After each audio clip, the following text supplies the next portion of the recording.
참 놀라운 하나님의 사랑이 숨어져 있는 것 같아서 이 제목을 달았습니다.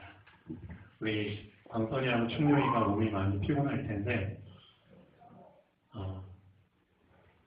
둘 중에 어떤 것을 선택할지 한번 기대를 해보겠습니다.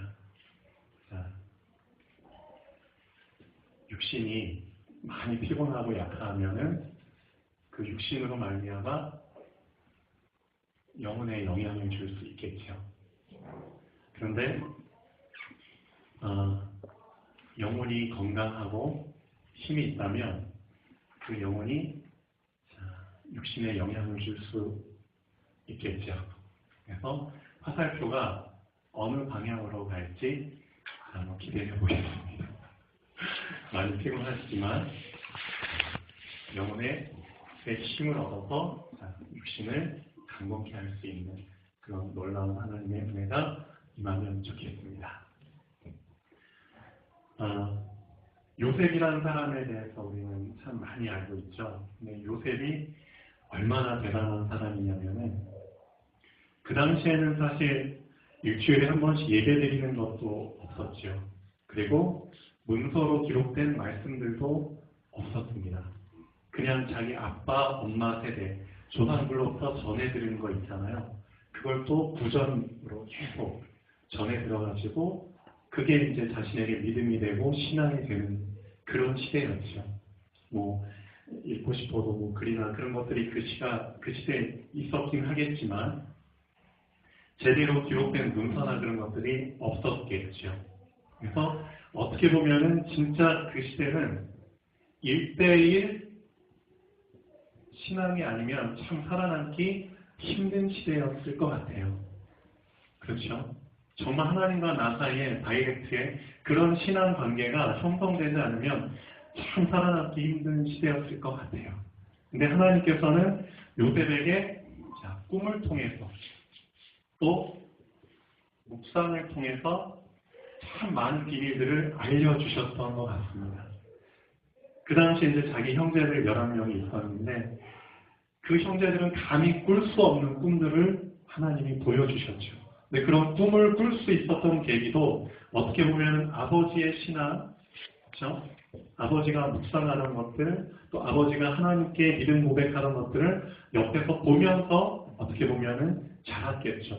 그러면서 그걸 또 자기의 신앙으로 만들면서 또 자신만의 신앙을 계속 성장시켰겠죠. 묵상이라는 게 참 중요합니다. 그렇죠? 근데 묵상을 통해서 이게 더 깊어지면은 꿈으로까지 연결이 되겠죠. 그리고 꿈을 통해서 하나님이 요셉에게 엄청난 비전을 보여주십니다. 우리는 다 알고 있죠? 나중에 국무총리가 돼서 전 세계를 호령할 수 있는, 그래서 전 세계 사람들을 기근에서 어려움에서 던져주는 역할을 이 요셉 한 사람을 통해서 일으키십니다. 만약에 요셉 같은 사람이 준비가 안 됐었다면 사실상 전 세계에 있어서는 완전한 재앙이겠죠. 그렇죠? 엄청난 재앙입니다. 어려움이 왔는데 그 어려움을 해결할 방법이 도대체 없기 때문에 재앙을 그대로 재앙으로 받아들일 수밖에 없었겠죠. 그런데 단 한 사람으로 인해서 재앙을 이겨나갔다는 겁니다. 요셉에게 무엇이 있었기 때문에 제가 볼 땐 딴 게 아닙니다. 우리도 지금 이걸 붙잡을 수 있습니다. 아무리 말씀을 많이 받아도 그 많이 들은 말씀이 나에게 그렇죠? 믿음이 되지 않는다면, 도움이 되지 않는다면 헛된 거겠죠. 근데 요셉 같은 경우는 그 당시 형들에게 노예로 팔려갔지만, 배신당해서 노예로 팔려갔잖아요. 그렇지만 요셉에게 주신 하나님의 꿈, 그렇죠? 네, 평소 묵상을 통해서 하나님이 주신 그 엄청난 깨달음과 비밀들, 그것들을 붙잡고 이겨나갔다는 겁니다. 그럼 우리 자신에게는 어떻게 적용할 수 있을까요? 참 그런 것 같아요. 만약에 오늘 여러분들이 메시지를 딱 받고 바로 다음날 이제는 아무도 없는 곳에 가서 몇 년을 지내야 된다는 상황이 딱 펼쳐진다면, 예를 들면 뭐 원양어선을 탄다거나 아니면 어디를 가게 돼요. 근데 거기는 전혀 말씀을 들을 수 있는 환경이 아니에요. 그런 곳에 가서 내가 1년이고 2년이고 있어야 된다는 그런 상황이 오게 돼버린다면 지금 여러분들이 듣는 이 말씀, 이 메시지가 엄청난, 그렇죠?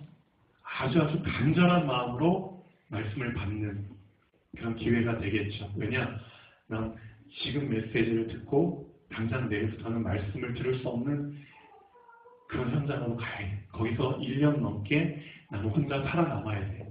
하나님과 1대1 신앙으로 살아남아야 돼. 그렇다면 지금 내가 말씀을 받을 때 엄청난 간절함으로 들을 수밖에 없겠죠. 요셉에게는 바로 이게 있었습니다. 제가 볼 때는 이 간절함이라는 게 있었기 때문에, 그렇죠? 간절함으로 하나님을 사모하고 간절함으로 하나님께 묵상하고 그 가운데 간절함으로 꿈을 갖고 그랬을 때 실제 상황이 우리에게 오게 되잖아요. 그럼 그 실제 상황을 평소에 주신, 그렇죠, 이 간절함을 받은 묵상과 꿈을 통한 깨달음, 평소에 나에게 주신 그 1대1 신앙이 실제 상황을 견뎌내게 한다는 거겠죠. 근데 우리는 이런 걸 참 많이 등한시 여기는 것 같습니다.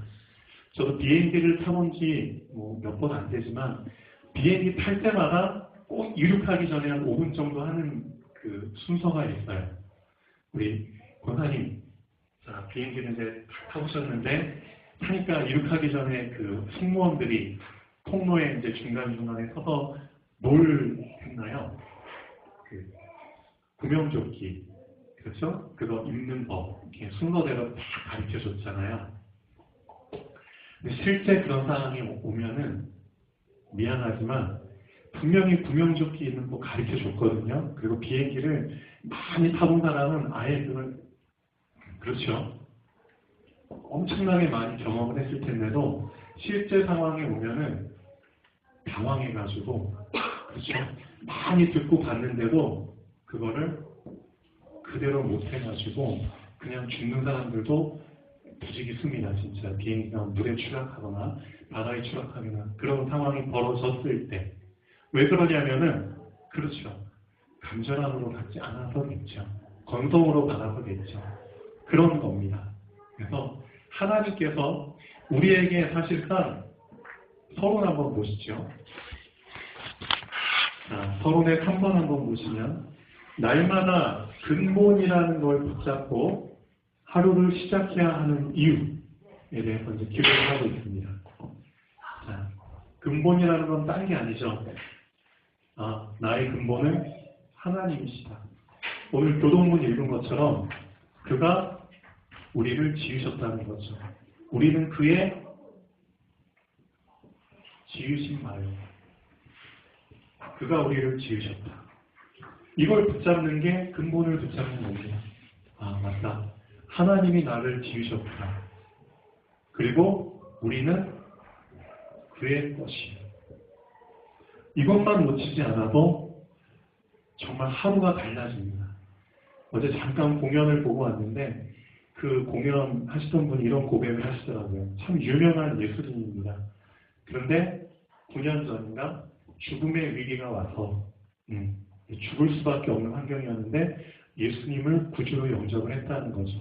그리고 나서 본인의 삶이 완전히 송두리째 바뀌었대요. 달라졌대요. 그게 무슨 뜻이냐면은 이걸 붙잡았다는 거죠.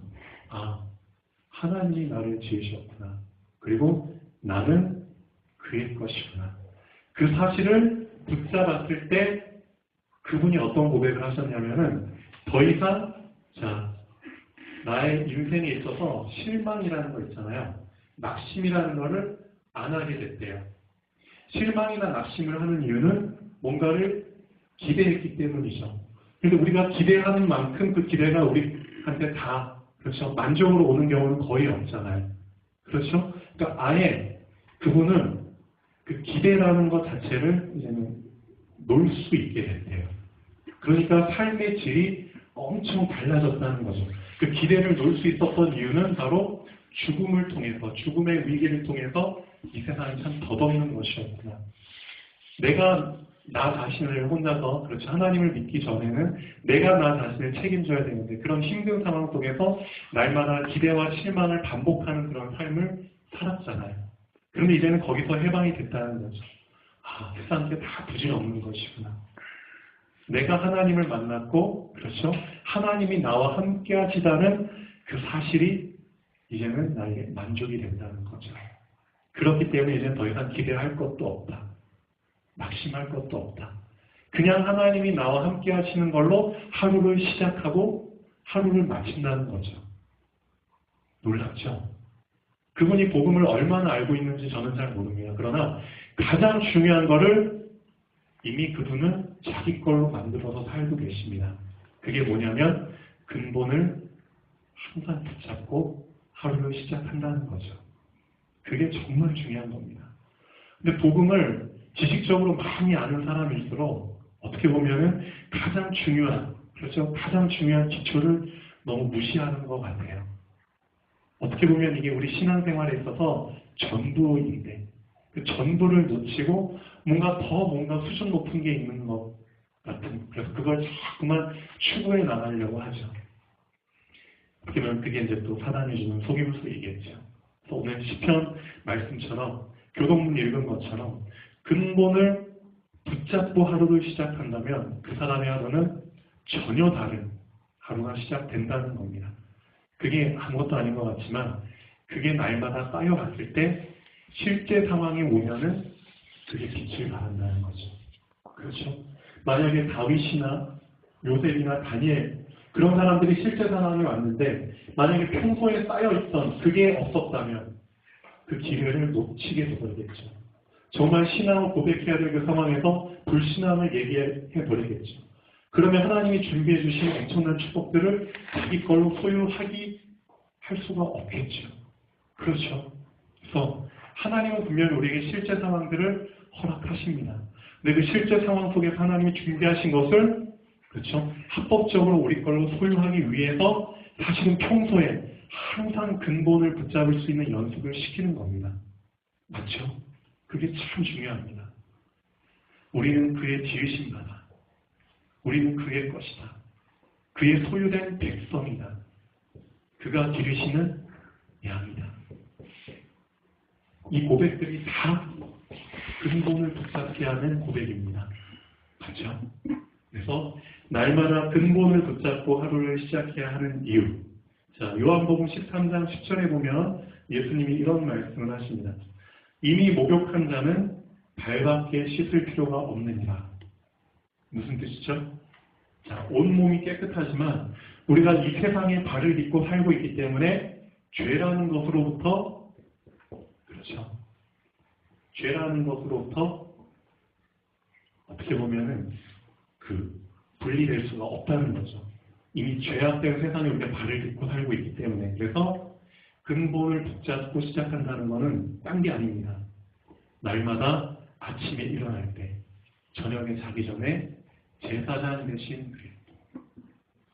이 고백을 항상 하면서 그래, 하나님 제사장 되신 그리스도를 붙잡고 나의 하루를 시작합니다. 하루 마칠 때는 제사장 되신 그리스도를 붙잡고 나의 하루를 마칩니다. 만약에 이 고백을 내가 놓쳐버렸다. 하루를 시작할 때 이 고백을 놓쳐버렸다. 어떤 일이 일어나나요? 우리 아들이 10살인데 되게 씻는 걸 싫어해요. 오늘도 그 씻는 것 때문에 좀 엄마와 아빠하고 다툼하다가 엄마가 너무 늦을 것 같아서 엄마는 이제 저 엄마는 먼저 출발을 했습니다. 우리 중학생들이 오는데 먼저 도착해서 이렇게 딱 맞아줘야 되는데 주아가 아침에 충분히 일찍 일어나서 세수할 시간이 있었는데 그냥 막 뜸들이는 거예요. 그래가지고 딴 거 하다가 출발하기 한 5분, 10분 전에 그냥 세수하고 치카치카 하라고 자꾸만 늦는 거예요. 그만큼 씻는 거를 싫어해요. 근데 여러분도 아시겠지만 하루를 씻지 않고 한번 살아보세요. 내 몸이 그거를 견디기가 힘이 듭니다. 씻지 않은 상태에서 한번 자보세요. 숙면을 취하기가 참 쉽지가 않겠죠. 온몸이 가렵고 그렇지만 찜찜하고. 근데 그게 하루뿐만 아니라 여러 날 계속 지속된다고 해봐요. 삶의 질이 망가집니다. 엄청나게. 그렇죠. 마찬가지입니다.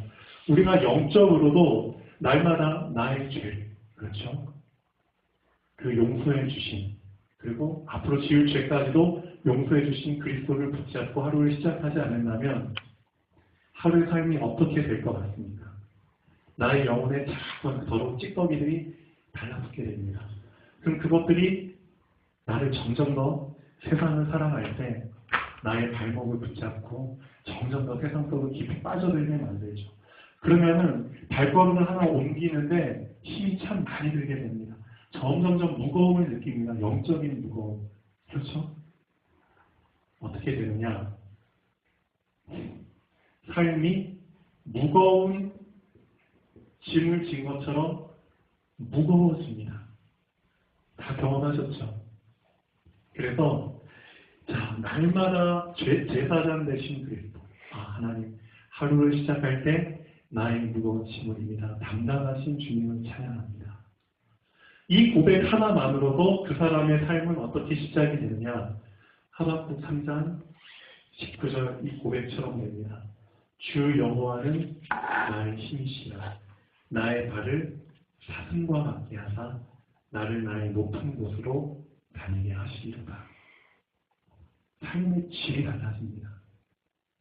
단지 이 고백을 했을 뿐인데 이 고백을 하고 근본에 다 달라붙은 상태에서 하나님을 인정하는 가운데 하루를 시작하는 사람은 완전히 날아다니는 가벼운 삶을 살게 되는 거고요. 맞죠?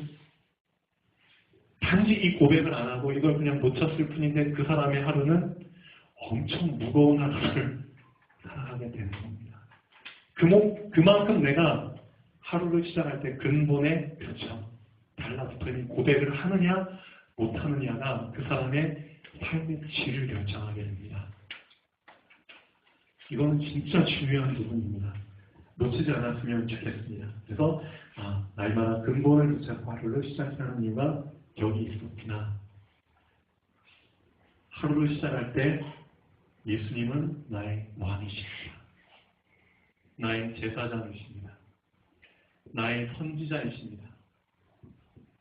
이 고백이 얼마나 하나님을 기쁘시게 하는 고백인지요. 그렇죠?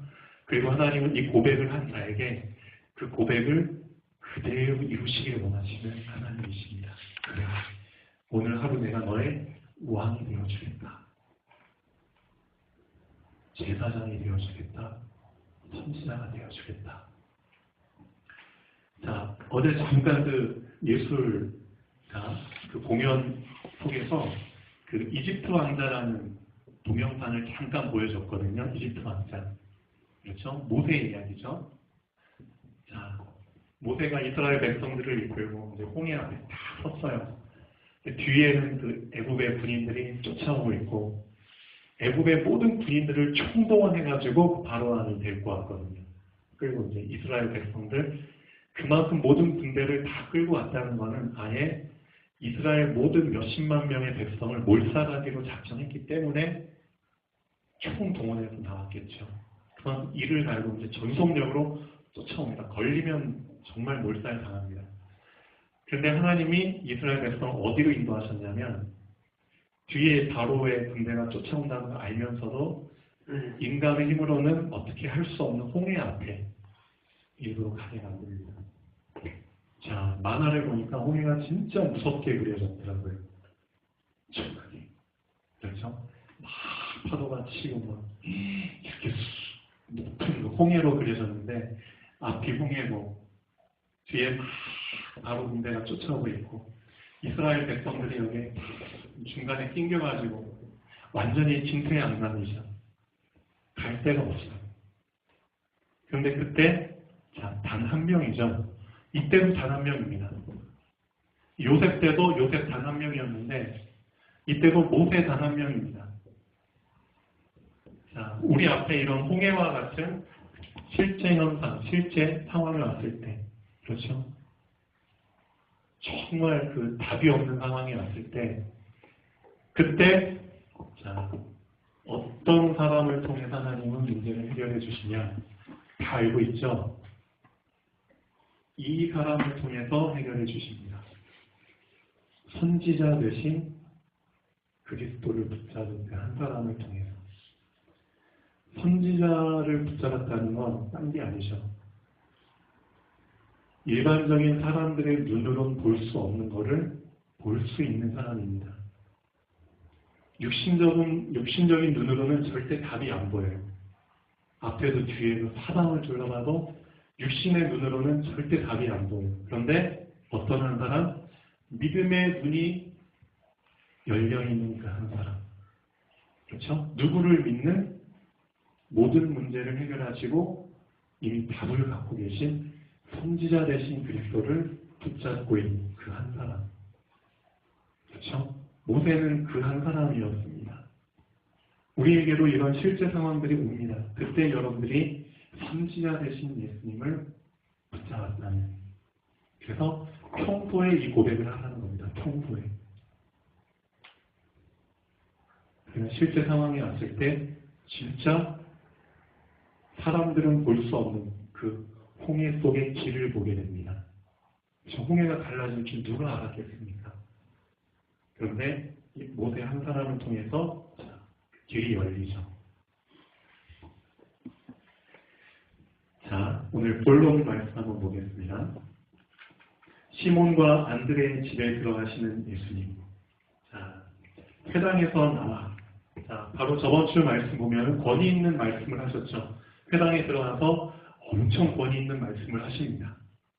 그리고 나서 나오자마자 어디로 가시냐면은, 자, 시몬과 안드레, 즉 베드로와 그 형제 안드로의 집에 들어가십니다. 자, 들어갈 때, 자, 이때는 12제자를 다 뽑으신 게 아니라 우선 4명밖에 안 뽑으셨잖아요. 베드로와 안드레, 야고보와 요한. 이 뽑은 4명의 제자들을 데리고 베드로의 장모실에 이제 들어가게 됩니다. 장모님. 들어가니까 시몬의 장모가 열병으로 누워 있는지라. 근데 참 재밌는 것 같아요. 이것도 분명히 창세 전부터 하나님의 각본대로 움직이는 거잖아요. 그렇죠? 그럼 하나님께서 왜 굳이 예수님이 공생애를 딱 시작하셔서 회당에서 권위 있는 말씀을 딱 전해서 예수님이 어떤 분이신가를 알린 다음에 회당에서 귀신 들린 자에게 저 귀신을 쫓아내시고 나서 나오자마자 왜 베드로의 장모집에 들어갔을까? 왜 이런 각본을 만드셨을까? 그 안에 엄청난 그 비밀이 들어있습니다. 자, 어떤 비밀이 들어있는지 한번 보시죠. 자, 사람들이 곧 그 여자에 대하여 예수께 여짜는데, 자, 이제 사람들이 다 따라 들어왔겠죠. 예수님이 이제 정말 엄청난 분이라는 걸 알았으니까 사람들이 막 이제 뒤따라갔겠죠. 그리고 진짜 베드로의 장모 다 이제 누워있는 거 보고, 아파 있는 거 보고, 막 여러 가지 말씀을 드렸겠죠. 아니, 베드로의 장모는 어떤 분입니다. 어떤 사람입니다. 어떤 병에 걸려 있습니다. 여러 가지 말들이 막 나왔겠죠. 근데 예수님이 그 말을 듣고 어떻게 하시냐면은, 자, 오늘 말씀의 제목처럼 나아가사 그 손을 잡아 일으키시니. 자, 그런 제스처를 이제 취해 주시는 거죠. 행동을 취해 주시는. 그러니까 열병이 떠나고 여자가 그들에게 수종되니라. 여기서 우리가 붙잡을 게 2가지가 있습니다. 첫째는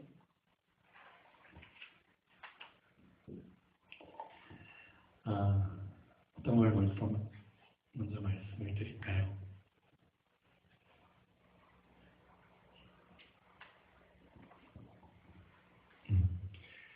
자, 그거 있죠.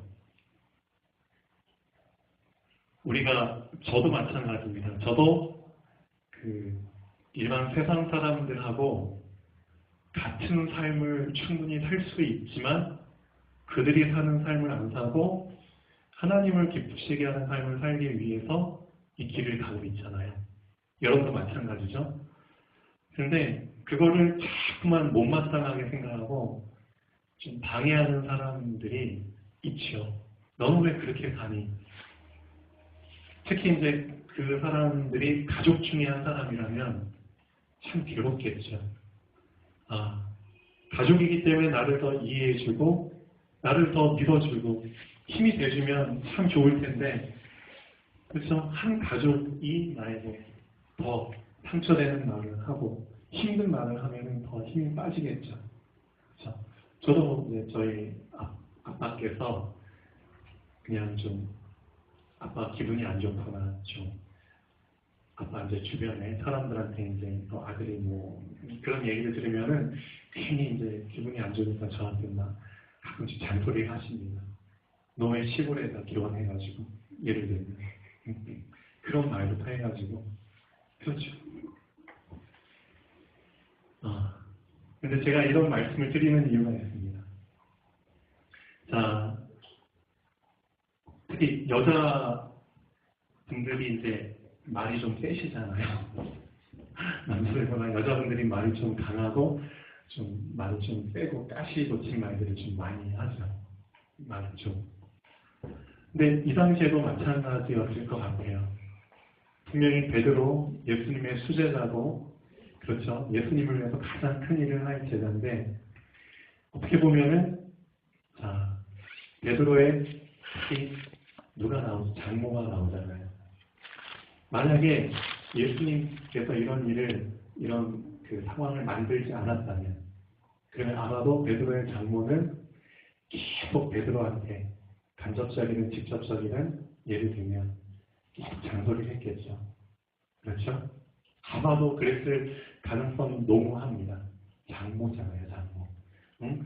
아니 나는 내 딸을 너한테 이제 너를 믿고 맡겨서 줬는데 어떻게 된 게 어부일도 안 하고 그냥 완전히 가정을 내팽개치고 가정을 버리고 간단 말이냐? 응? 지금 내 딸이 지금 굶어가지고 쫄쫄 그런 걸 못 보냐? 예를 들면 내 손주들 그냥 지금 그런 말들이 나올 수밖에 없겠죠. 그런데 자 장모가 이제 병이 든 거죠. 병이 들어서 이제 죽을 병이었는지 모르겠습니다. 그런데 이제 그때 예수님께 은혜를 입게 되죠. 실제로 은혜를 경험하게 되면은 자 말이 줄어들게 되겠죠. 그게 참 중요한 것 같아요. 그래서 은혜를 경험했기 때문에 혹시 가정에 어려운 일이 생겨도 베드로를 원망하거나 예수님을 원망하는 그런 일이 아예 없지는 않았겠지만 많이 줄어들지 않았을까 그런 생각을 좀 해봅니다. 그래서 이 말씀이 사실상 마태복음 6장 33절 말씀과 참 너무 깊은 관련이 있다는 것을 붙잡게 됩니다. 우리 충룡이도 마찬가지고 광서이도 마찬가지죠. 집에서 이제 우리 아빠나 엄마나 이제 가끔씩 그런 말씀을 안 하실 수 없겠죠. 넌 나이도 먹었고 그런데 왜 자꾸만 그렇게 부모님이 볼 때는 만족스럽지 못한 그 상태로 머물러 있냐는 거죠. 그렇지만 한 가지 분명한 사실은 자 우리 광석이나 충룡이뿐만 아니라 여기 계신 분들이 먼저 그의 나라와 의를 구하는 정말 그 삶 속에 들어왔기 때문에 어떻게 보면은 영적인 눈으로 보지 않아서 우리가 잘 못 볼 뿐이지 영안을 열어서 본다면 이미 하나님은 이 모든 것을 우리에게 더하여 주고 계십니다. 그게 맞습니다. 진짜입니다. 눈에 보일 정도로 그렇죠. 그런 상황도 오지만 눈에 보이지 않는 그런 모든 것을 더해 주시는 상황을 지금도 진행하고 계십니다. 우리가 단지 모를 뿐입니다. 그래서 그 사실을 좀 붙잡았으면 좋겠습니다. 자, 두 번째는 뭐냐면은 예수님께서 왜 이런 제스처를 하셨을까요? 자, 어떻게 보면 그냥 말씀으로 그냥 일어나라 하실 수도 있었잖아요. 그렇죠? 말씀으로. 그런데 나아가서 그 손을 잡아 일으키시니 어떻게 보면은 표현을 하신 겁니다. 이게 엄청 중요한 의미가 들어있습니다. 처음부터 우리는 장성한 자의 믿음을 붙잡는 것은 불가능합니다. 맞죠? 하나님이 원하시는 또 많은 장성한 자들이 원하는 그런 믿음을 애초부터 붙잡는 것은 불가능합니다. 그렇다면 그 장성한 자의 믿음을 붙잡기 전에 먼저 거쳐야 되는 과정이 있다는 거죠. 그게 바로 이겁니다. 나아가서 그 손을 잡아 일으키시니 즉 사랑의 그 표현을 필요로 하는 과정이 필요하다는 거죠. 사실상 아담과 하와가 창세기 3장에 어떻게 보면은 그 선악과를 따먹었잖아요. 창세기 2장 17절에 보면 하나님의 말씀을 받았잖아요. 그 말씀 하나만으로도 충분했다면 사실 따먹지 않았겠죠. 말씀 하나만으로도 충분했다면. 그렇죠? 그런데 그걸로는 사실 충분치 않았다는 거죠. 그렇기 때문에 사실은 하나님의 말씀을 이렇게 힘든 상황이 오면 놓칠 수밖에 없는 그런 상황이 올 수밖에 없는 겁니다. 그게 인간은 원래 그렇습니다. 원래 그렇습니다. 그걸 하나님이 아시기 때문에 그래? 말씀으로는 충분하지 않구나. 좀 이상한 말이긴 하지만 창세기 2장 17절 그 말 하나 던진 걸로는 얘네들이 충분하지 않겠구나. 근본에 계속 달라붙어 있는 게 그게 좀 힘들겠구나. 그렇기 때문에 말씀 대신 하나님께서 육신을 입고 오셨다는 거죠. 어떻게 보면. 말씀이 육신을 입을 필요가 생기신 겁니다. 맞다. 정말 말씀을 다이렉트로 100% 장성한 자의 수준에서 받으면 좋겠지만 그게 불가능하다는 거죠. 그렇다면 이 사람들에게 뭐가 필요하냐? 과정이 필요하다는 겁니다. 장성한 자의 믿음을 붙잡기 전에 어떤 과정? 내가 나아가야겠구나. 예수님이 먼저 나아가야겠구나.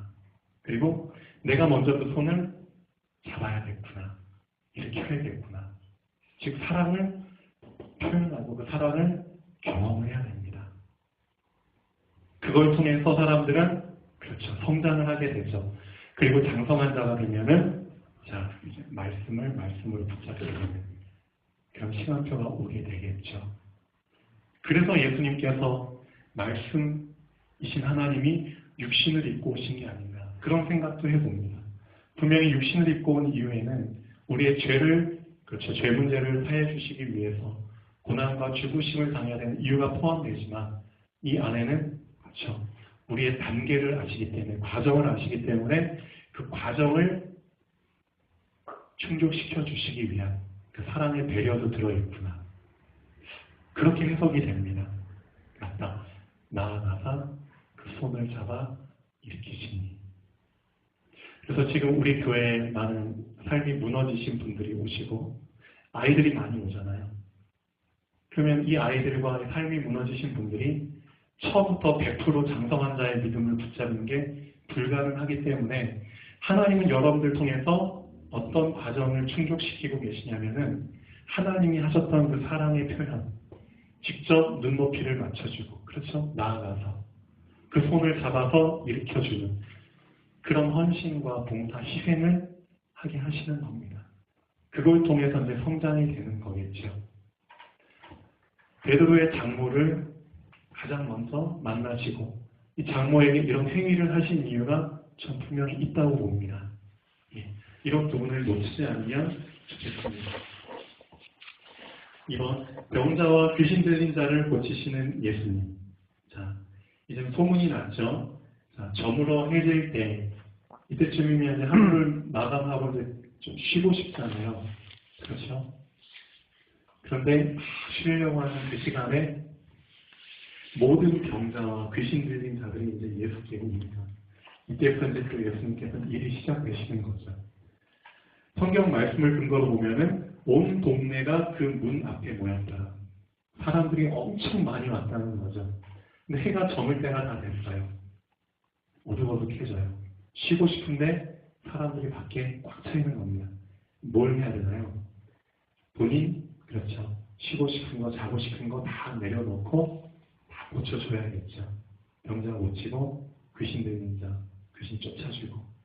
한 명 한 명에 걸리는 시간이 몇 분이나 될지 모르지만 만약에 1000명이 모였다면 아마 잠 못 주무셨을 것 같아요. 그렇죠? 그게 공생의 삶이겠죠. 우리도 마찬가지입니다. 특히 이제 권사님이나 우리 청년들 어제 그저께 캠프 갔다 왔죠. 그렇죠? 나이 먹어가지고 등산한다는 게 쉽지 않죠. 자, 그렇지만 아이들에게 맞춰주기 위해서 그렇게 할 수밖에 없는 겁니다. 예수님도 하셨기 때문에. 자, 예수께서 각종 병이 든 많은 사람을 고치시며 많은 귀신을 내쫓으셨는데, 자, 중요한 부분이 나옵니다. 귀신이 자기를 알므로 그 말하는 것을 허락하지 아니하십니다. 귀신이 자기가 누구라는 걸 알죠? 그리스도라는 걸 압니다. 근데 예수님은 귀신의 고백을 듣기 위해서 이 땅에 오신 게 아닙니다. 맞죠? 귀신한테서 당신은 그리스도입니다. 이 고백을 듣기 위해서 이 땅에 오셔서 병자 고치시고 귀신 쫓아주신 게 아닙니다. 그렇기 때문에 그 말하는 것을 허락지 아니하신 거겠죠. 그럼 예수님께서는 이 고백을 누구한테 듣기를 원하시느냐? 우리한테 듣기를 원하시는 거겠죠. 그렇죠? 정말 우리 입을 통해서 당신은 그리스도십니다. 이 고백을 듣기 위해 병을 고쳐주시고 귀신을 쫓아주신 겁니다. 그렇죠? 결론 한번 보시면 되겠습니다. 너희는 먼저 그의 나라와 그의 의를 구하라. 그리하면 이 모든 것을 너희에게 더하시리라. 이 말씀은 지금도 진행되고 있습니다. 자, 제가 이런 일들을 이제 가끔씩 합니다. 자, 그 주변 정리라는 거 있잖아요. 오해하지 않고 들으시면 좋겠습니다. 주변 정리. 이런 일도 좀 필요한 것 같습니다. 제 입장에서는 또 여러분도 이런 입장이 충분히 되어보겠죠. 충룡이나 방선이나 주변에 이제 그런 불신앙의 그런 상황들이 있잖아요. 여러분들이 힘들게 하는 그런 상황들을 정리를 해주고 싶어요. 그래서 힘이 닿는다면 이것도 제가 맡은 역할이기 때문이죠. 그래서 좀 돈이 들지만 아니면 뭔가 좀 힘이 들지만 그런 상황이 오면은 합니다. 왜 그러냐면은 마태복음 6장 33절의 말씀과 관련이 있기 때문입니다. 여러분들은 하나님을 시험케 하는 자기 때문이죠. 그렇죠? 그러면 저는 여러분들을 시험케 하는 일을 하고 그렇게 됐을 때 사실상 또 주변에 막 꿈틀꿈틀대는 불신앙들이 정리가 되는 그런 경우도 많이 생깁니다. 어떻게 보면은 베드로의 장모를 고치시는 것도 그런 맥락으로 해석될 수도 있겠죠. 베드로에게 막 잔소리를 해야 되는 그런 상황들이 앞으로 올 수도 있겠지만 그런 상황이 올 때마다 예수님께 병 고침을 받았기 때문에 어떻게 보면 베드로의 장모는 그런 잔소리를 10번 할 거를 한 번으로 줄일 수 있겠죠. 은혜를 받았기 때문에. 이미 예수님이 어떻게 보면은 베드로 입장에서 보면은 주변 정리를 이미 해주신 거라고 볼 수 있습니다. 어떻게 보면 이런 게 우리가 먼저 그의 나라와 의를 구해서 그 길을 갈 때 이 모든 것을 더해 주신다는 맥락과 같지 않을까. 주변을 정리해 주신다는 것. 하나님은 지금도 이 일을 하고 계십니다. 항상 감사를 놓치지 마시고 자, 예수님이 병자를 고치시고 귀신을 내쫓으시는 이유는 단 하나입니다. 병자를 고치고 귀신을 내쫓으시는 거기에 목적이 있는 게 아닙니다. 어떤 목적이냐면 마지막 예수님이 그리스도라는 고백이 귀신의 입을 통해 나오기를 원치 않으시고 믿는 우리 입을 통해 나오기를 원하십니다. 그걸 위해서 우리 육신의 연약함을 고쳐주시는 겁니다. 귀신을 쫓아주시는 겁니다. 그 고백이 우리 입을 통해서 나오기를 원하십니다. 그게 정말 하나님을 기쁘시게 하는 일입니다. 근데 그 고백을 나올 수 있도록 하나님은 누굴 쓰시냐면은 전도자를 쓰십니다. 그래서 전도자가 귀한 겁니다. 전도자를 통해서 복음을 받은 사람들이 그 사람들이 예수는 그리스도라는 고백을 하게 됐을 때 하나님은 얼마나 기뻐하실까요? 그래서 전도자의 일을 하나님 여러분들에게 맡겨주셨는데 절대 이 일을 놓치는 일이 없기를 이제 바랍니다. 기도하겠습니다.